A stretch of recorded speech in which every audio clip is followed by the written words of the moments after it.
દર વર્ષે 23 એપ્રિલના રોજ વિશ્વ પુસ્તક દિવસ અને કોપીરાઇટ દિવસની ઉજવણી કરવામાં આવે છે.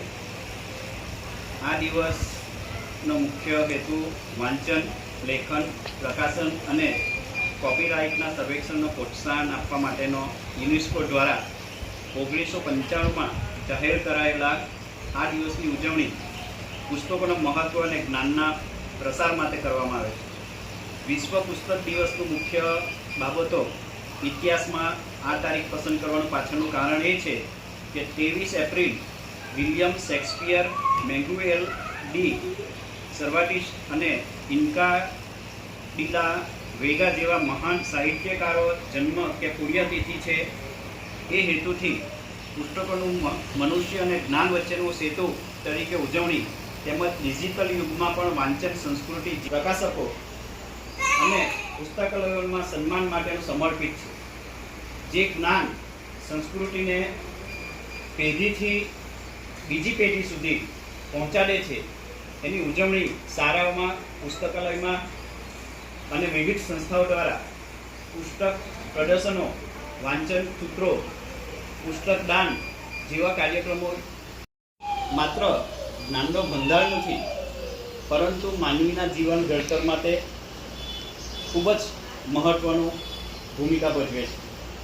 પ્રતિકૂળ સંજોગોમાં દોરવણી આપે છે અને સમજણ તથા સંવાદ પ્રોત્સાહન પણ આપે છે. વિશ્વ પુસ્તક અને કોપીરાઇટ દિવસની થીમ વિશ્વ પુસ્તક દિવસ દર વર્ષે નવી થીમ સાથે ઉજવવામાં આવે છે. World book and copyright day 2024ની સત્તાવાર થીમ એ હતી રીડ યોર વે. આ થીમ વાંચન પ્રત્યેના પ્રેમનો પ્રોત્સાહન આપવા અને તેના આનંદના મહત્વના વિશે લોકો જાગૃત કરવામાં ધ્યાન કેન્દ્રિત કરવા માટે છે. વિશ્વ પુસ્તક દિવસ, જેને વિશ્વ પુસ્તક કોપીરાઇટ દિવસ તરીકે ઓળખવામાં આવે છે, દર વર્ષે 23 એપ્રિલ એટલે કે આજના દિવસે એની ઉજવણી કરવામાં આવે છે. તે વાંચન, લેખન, અનુવાદ, પ્રકાશક એટલે જે પુસ્તકો બહાર પાડે છે તે કોપીરાઇટના રક્ષણ લાભોને પ્રોત્સાહિત કરવા માટે સમર્પિત કરે છે, કરવામાં આવે છે. સમગ્ર વિશ્વના લોકોને પુસ્તકનો અને લેખકનો સન્માન કરવાના હેતુથી આ દિવસે જે પુસ્તક લખે છે એવા લેખક, કવિઓ, પ્રકાશનો એમનું સન્માન કરવામાં આવે છે. આ દિવસે લોકો માટે વધુ ખાસ એ છે કે વાંચનના શોખીન જે વ્યક્તિઓ છે અને વર્તમાનમાં તેમના પુસ્તકો વાંચીને ભૂતકાળના મહાન લેખકોનો આનંદ મેળવે છે. વિશ્વ પુસ્તક અને કોપીરાઇટ દિવસનો ઇતિહાસ. વિશ્વ પુસ્તક દિવસની શરૂઆત વર્ષ 1922માં થઈ હતી.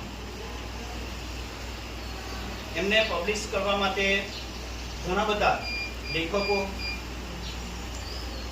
દ્વારા એમનો એક દિવસ નક્કી કરવામાં આવ્યો હતો અને ત્યારથી પછી એની શરૂઆત કરવામાં આવી હતી.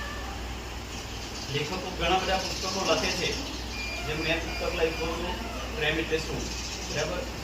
તે પુસ્તક લખવા પાછળ કંઈક કારણ હોય છે. એ પુસ્તકમાં કોઈ ચોક્કસ વિષય પર પુસ્તક લખવામાં આવે છે અને એ પુસ્તક લાઇબ્રેરીમાં મૂકવામાં આવે છે અથવા પ્રકાશક દ્વારા એનું વેચાણ પણ થાય છે.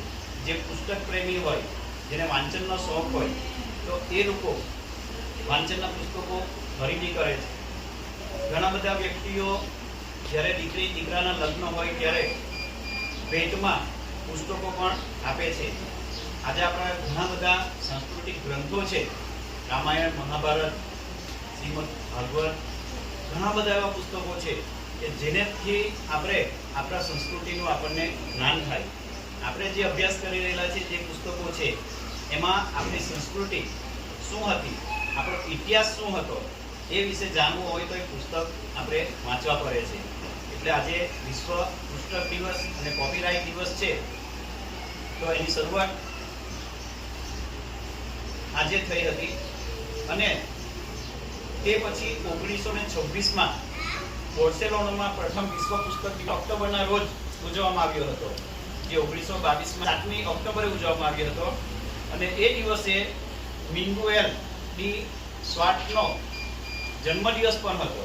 આ લેખક જે હતા ને એમનો જન્મદિવસ પણ તે દિવસ હતો. એટલે એ દિવસે એની ઉજવણી કરવામાં આવી હતી અને એના પાછળથી એના મૃત્યુ દિવસે એટલે કે 23 એપ્રિલે વિશ્વ પુસ્તક દિવસની ઉજવણી કરવામાં આવે છે.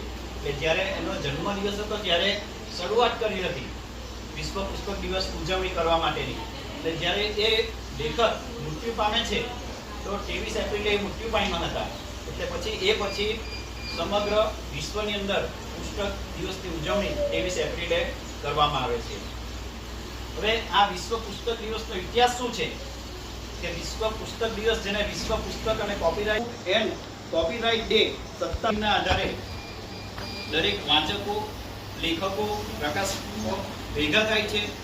લાઇબ્રેરી હોય અથવા મોટો પુસ્તકાલય હોય મોટા શહેરોની અંદર, હવે તો ગામડામાં પણ પુસ્તકાલય હોય છે, એની અંદર આ પુસ્તકો જે છે એનું વાંચન કરવામાં આવે એટલે વધારે પ્રોત્સાહન મળે એના માટે આ દિવસની ખાસ ઉજવણી કરવામાં આવે છે. વિશ્વ પુસ્તક દિવસ લોકોને પુસ્તકો અને લેખકોને સન્માન કરવાનું શીખવે છે. વાંચનના શોખ ધરાવતા લોકો માટે આ દિવસ ખૂબ જ ખાસ છે. અને વિશ્વ પુસ્તક દિવસની શરૂઆત વર્ષ 1922માં જ્યારે પબ્લિશ કરવામાં આવી ત્યારે તેમાં ઘણા બધા પુસ્તકોનું વિમોચન કરવામાં આવ્યું. એટલે આજે બધા પુસ્તકો લખે છે લેખકો, તો લેખકો પુસ્તક લખ્યા પછી જ્યારે ફાઇનલ થઈ જાય છે, પુસ્તક લખાઈ જાય છે, છપાઈ જાય છે, ઘણી બધી મોટી સંખ્યામાં પુસ્તક છપાય છે અને પછી લેખક હોય એના હસ્તે એનું વિમોચન કરવામાં આવે છે, પુસ્તકનું ઉદ્ઘાટન ઓપનિંગ કરવામાં આવે છે. બરાબર છે. એટલે એ રીતે આ પુસ્તકો લેખકો દ્વારા જે લખાય છે એનું વિમોચન કરવામાં આવે છે અને પુસ્તકો વાંચન કરવામાં આવે છે. તો પુસ્તકો આટલા બધા છપાય છે, આપણી લાઇબ્રેરીમાં ઘણા બધા પુસ્તકો છે, તો એ પુસ્તકનું મહત્વ શું છે? બરાબર છે. તો પુસ્તકનું મહત્વ કે આપણને વર્ષોના જૂનો ઇતિહાસ એ આપણને વાંચન કરવામાં મળે છે. બરાબર છે. ઘણા બધા ફિલ્મ નિર્દેશકો જે ફિલ્મ બનાવે છે તો એ ઘણા ઇતિહાસકારો જે થઈ ગયા એના પર એ ફિલ્મ બનાવે છે. તો એને સ્ટોરી કઈ રીતે ખબર પડે? એ શું કરે? પુસ્તક વાંચન કરે છે. પુસ્તક વંચાઈ ગયા પછી એના પર સ્ટોરી બનાવે છે. એટલે પુસ્તક કેટલું આપણને ઉપયોગી છે. બરાબર છે. ઘણી બધી એવી સંસ્થાઓ છે કે દર મહિને એના મેગેઝિન બહાર પાડે છે. જેમ આપણી સ્કૂલનું મેગેઝિન આપણે બહાર પાડીએ છીએ દર મહિને, બરાબર, હું અને મારા બાળકો. બરાબર. આ રીતે એની અંદર વાર્તાઓ હોય છે બાળકો માટે, કાવ્યો હોય છે, ઘણી રમતો આપી હોય છે, ઘણા બધા ચિત્રો હોય છે, એવા ઘણા બધા મેગેઝિન દર મહિને બહાર પડતા હોય છે. એટલે પુસ્તક આપણને વાંચનનું મહત્વ, વાંચનથી શું ફાયદા થાય, વાંચન કેવા પુસ્તકનું કરવું, એ ઘણું બધું આપણને એ પુસ્તકમાંથી જાણવા મળતું હોય છે. બરાબર છે. તો આજે વિશ્વ પુસ્તક દિવસ છે એની ઘણી બધી માહિતીઓ આપણને આપી છે.